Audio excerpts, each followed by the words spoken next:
Nah ini MSG itu kan satu bentuk glutamat. Glutamat itu kalau misalnya proses aerobik itu ada merupakan asam amino yang terdapat di bahan makanan yang mengandung protein. Protein itu seperti daging ayam, seperti daging sapi, terus juga daging-daging, terus protein nabati seperti itu yang membuat rasa gurih ya biasanya. Jadi biasanya kalau misalnya tanpa MSG seperti sayur tanpa garam misalnya ya biasanya gitu. Nah ini memberikan fungsi penyedap ya, memberikan gurih, dan MSG hanya terdiri dari air, natrium dan juga glutamat sehingga menimbulkan rasa gurih. Dan MSG ini diproduksi dengan menggunakan bahan baku tepung, singkong, jagung, gandum, sagu dan juga beras. Ini tinggi glukosa ya. Dan sebelumnya ini waktu zaman dahulu kala, kalau MSG ini memang dibuatnya hanya dari rumput laut. Kenapa dari rumput laut? Karena di rumput laut itu mengandung glukosa dan juga protein ya, yang mengandung asam amino tersebut. Boleh lanjut? Nah, ini sumber MSG alami. Yang di sebelah kiri saya merupakan sumber MSG sintetis. Di sumber MSG alami ini seperti yang sudah saya sebutkan tadi ya, ada jagung, ada tomat, telur, ikan, ini rumput laut ya, rumput laut dan juga daging sapi.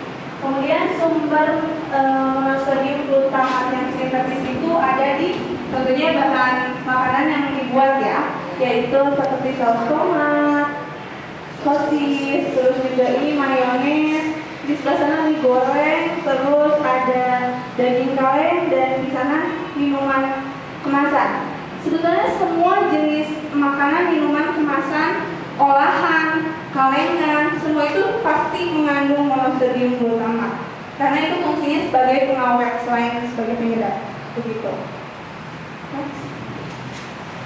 Nah ini penelitian tentang penggunaan MSG. Ini adalah Dr. Ikeda. Dr. Ikeda ini dari Jepang ya. Beliau ini meneliti mengenai monosodium glutamat sejak tahun 1900-an ya Bu ya. Dan di Jepang ini pertama ada MSG ini karena orang Jepang itu kan fisiknya tidak seperti orang-orang Jerman, dan orang-orang Jerman itu tinggi tidak seperti orang-orang Jepang. Dibaliknya, maksudnya kontranya seperti itu gitu ya. Nah si dokter Ikeda ini belajarlah ke Jerman.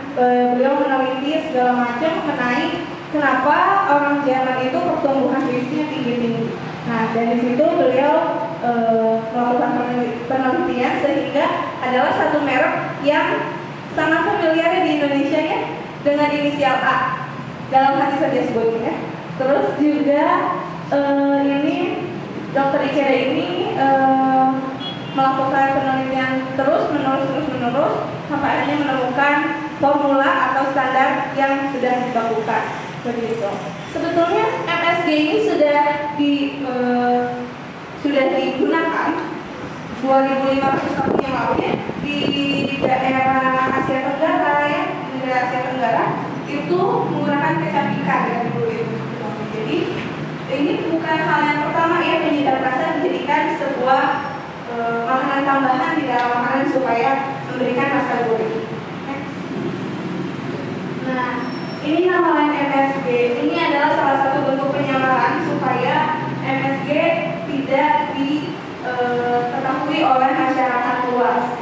Dan ini yang pertama alkali yeast, hydrolyzed soy protein, sodium caseinate, sama amino acid. Ini merupakan istilah-istilah yang dianggap aman oleh produsen untuk menyamarkan bahwa makanan tersebut mengandung monosodium glutamat tersebut. Jadi ibu-ibu harus hati-hati juga ya, karena di setiap makanan kemasan pasti ada tulisan-tulisan seperti ini, karena terlalu jujur bisa kalau misalnya nulisnya monosodium glutamat, pasti orang-orang juga sieun gitu ya, khawatir gitu. Padahal inilah nama-nama samaran yang berhasil mereka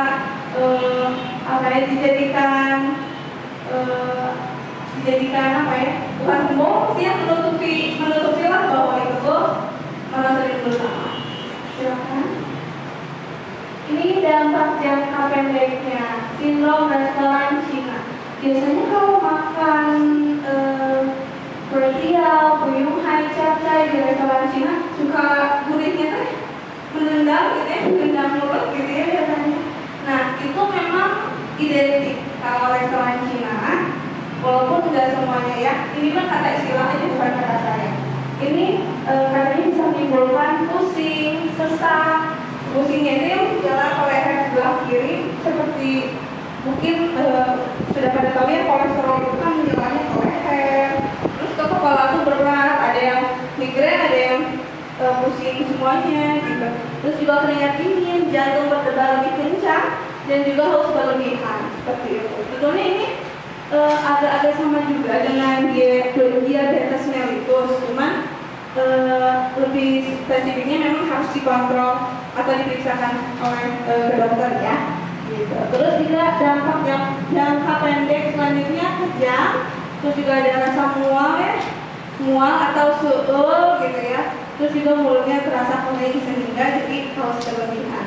Ini dampak jangka pendek ini biasanya bisa terjadi 1 atau 2 tahun gitu ya. Jadi sebetulnya memang efeknya nggak akan langsung gitu. Tapi kan kalau misalnya zat gizi atau zat makanan apapun yang kita masukkan ke dalam tubuh itu kan sifatnya ditabung ya.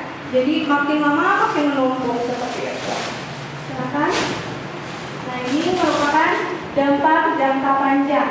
Kerusakan sel jaringan otak ya, Alzheimer, penyakit Parkinson, autisme, sama attention deficit disorder. Ini malah bisa membuat hilang ingatan gitu ya. Jadi mungkin Amira itu kebanyakan makan MSG ibu bukan karena kecelakaan Amira itu ya. Terus selain itu ini kanker ya. Kanker itu begitu banyaknya, dari kanker otak, kanker rahim, kanker saluran cerna, itu semua akan jadi si MSG ini akan membuat andil gitu pada keadaan jangka panjang ini pada kanker ini gitu. Terus yang selanjutnya alerginya bisa berupa diare, atau bisa juga ruam-ruam merah, atau bisa juga alerginya kemerahan gitu ya, seperti itu. Boleh next. Nah, ini solusi hidup sehat. Tubuh kita diciptakan untuk mencerna makanan buatan alam. Jadi sebetulnya kalau misalnya kita bisa memasak sendiri, kita bisa mengolah makanan sendiri, kenapa harus memasukkan benda-benda yang sebetulnya tidak perlu oleh tubuhnya, apalagi kalau dikonsumsinya secara berlebihan.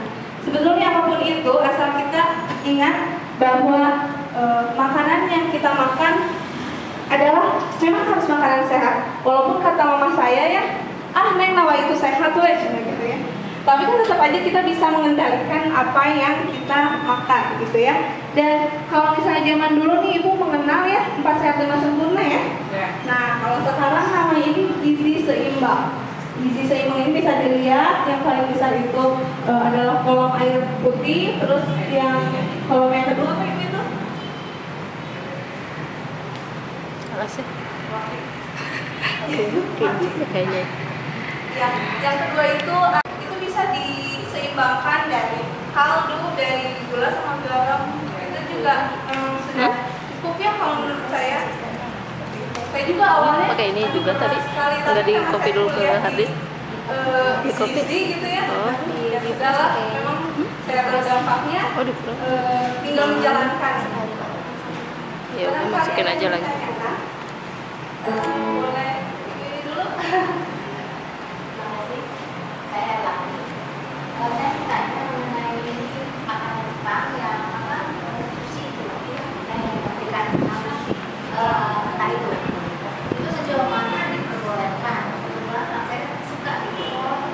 Ya, Ibu. Sebetulnya kalau untuk mengkonsumsi makanan jenis apapun, asal kita makanannya tidak berlebihan, sebetulnya masih diperbolehkan. Tapi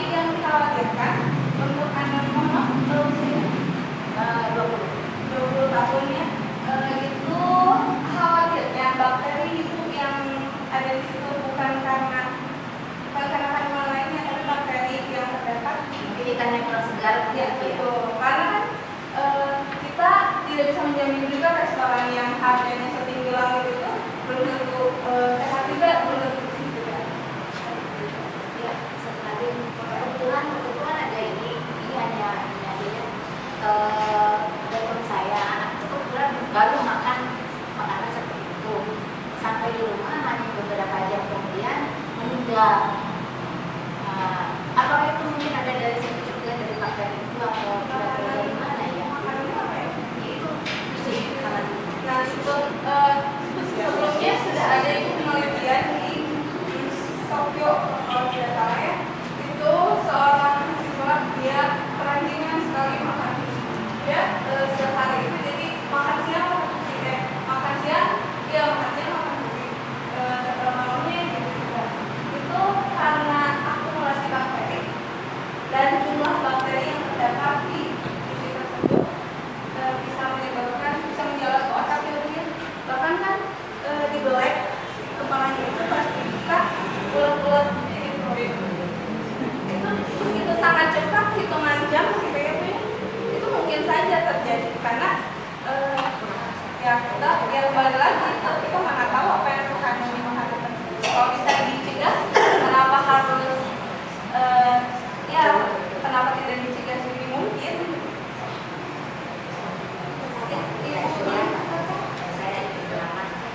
Mau menanyakan ini aja, antara pecin dengan boiko mana lebih, nah itu kan sama saya ya, beda, mana yang lebih keras gitu kalau misalnya sebetulnya kalau kandungan tergantung merek juga, tergantung merek.